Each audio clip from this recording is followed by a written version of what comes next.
श्री शिवाय नमस्तुभ्यम। हर हर महादेव। श्री गौरी शंकर शिव महापुराण कथा जो कि छत्तीसगढ़ के कुरुद जिले में चल रही है। पंडित प्रदीप जी मिश्रा ने आज इस कथा का पहला दिन था और पहले दिन की कथा पूर्ण हो गई है। हम सब कथा जो है 16 से 22 मई आस्था यूट्यूब के माध्यम से श्रवण करेंगे। अगर आप किसी कारणवश कथा नहीं सुन पाए हैं तो आज कथा का पूरा थोड़ा सा पूरी कथा का थोड़ा सा रस तत्व हम अपने वीडियो के माध्यम से आपको बताएंगे, तो आप जरूर बने रहें। और एक उपाय बताएंगे जो पूज्य गुरुदेव जी ने बताया था कि जिस भी पति पत्नी का झगड़ा होता है तो उसे कौन सा उपाय करना चाहिए, और जो महिलाएं सिंदूरदानी का प्रयोग करती हैं उनको क्या करना चाहिए, उसको सिंदूरदानी को कहाँ रखना चाहिए, ये सब जानकारी, ये सब बातें हम आपको अपने चैनल में बताएंगे। देखिए, गुरुदेव जी ने कथा शुरू करने से पहले उन्होंने ये बात बताई कि आज सीता नवमी है, जानकी नवमी भी है। सीता नवमी, जानकी नवमी है, तो आप सभी को सीता नवमी, जानकी नवमी की हार्दिक शुभकामनाएं।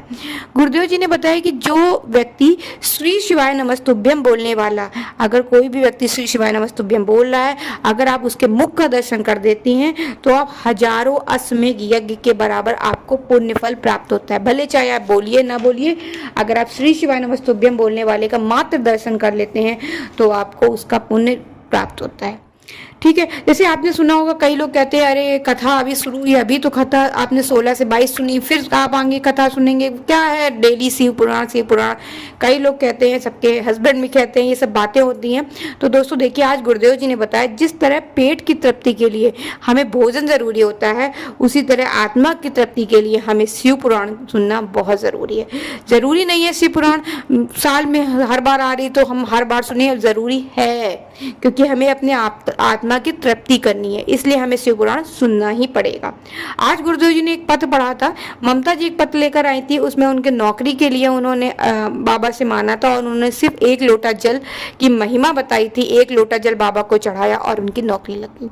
दूसरा पत्र आया था, विद्या जी थे, गले में कैंसर हो गया था, उन्होंने भी 1 लोटा जल चढ़ाया और जब जांच कराई, जल चढ़ाने के बाद जल का आचमन किया और जल को अपने गले में गांठ थी यहाँ लगाया और गांठ धीरे धीरे गलना प्रारंभ हो गया, कैंसर भी समाप्त हो गया।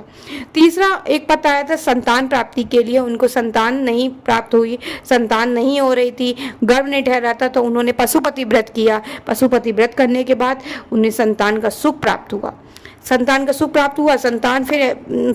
जब हुई तो उसकी थोड़ी आंखों में थोड़ी प्रॉब्लम थी, तब उन्होंने क्या किया, आंखों में प्रॉब्लम थी, उन्होंने भोले बाबा को दोस्तों जल चढ़ाया। जल चढ़ाने के बाद उस जल का आचमन के करने के बाद उस अपनी पुत्री को, जो उनको पुत्री प्राप्त हुई, पुत्री को उन्होंने उस जल को उनकी आंखों में लगाया और उसकी आंखें ठीक हो गई। अब हम आपको उपाय बताने जा रहे हैं जो गुरुदेव जी ने बताया कि पति पत्नी में मान लीजिए कितना भी झगड़ा हो रहा हो, दोनों एक दूसरे को मुंह देखना नहीं पसंद कर रहे हैं, झगड़े हो रहे हैं, लड़ाइयाँ हो रही पति पत्नी के बीच में, तो उसको क्या करना चाहिए, एक सिंदूरदानी, लकड़ी की जो सिंदूरदानी आती है वो आपको लेकर पार्वती जी को छुआकर, टच कराकर लाकर अपनी अलमारी में रख ले। आप अपनी अलमारी में रख ले, 20 से 22 दिन तक आप देखेंगे, ये आप करके देखिएगा, 20 से 22 दिन होंगे कि आपके घर में लड़ाइयाँ बंद हो जाएंगी। जो पति पत्नी जी इतना लड़ाई झगड़ा करते हैं उन दोनों में प्रेम होगा, वो लोग प्रेम को आकर्षित करता है, क्योंकि कहते हैं सिंदूर जो होता है, सिंदूरदानी लकड़ी की होती है, वो प्रेम को आकर्षित करता है, उनमें प्रेम होने लगेगा, लड़ाई झगड़ा बंद हो जाएगा, कलह बंद हो जाएगी। तो सिंदूरदानी का ये महत्व दोस्तों होता है।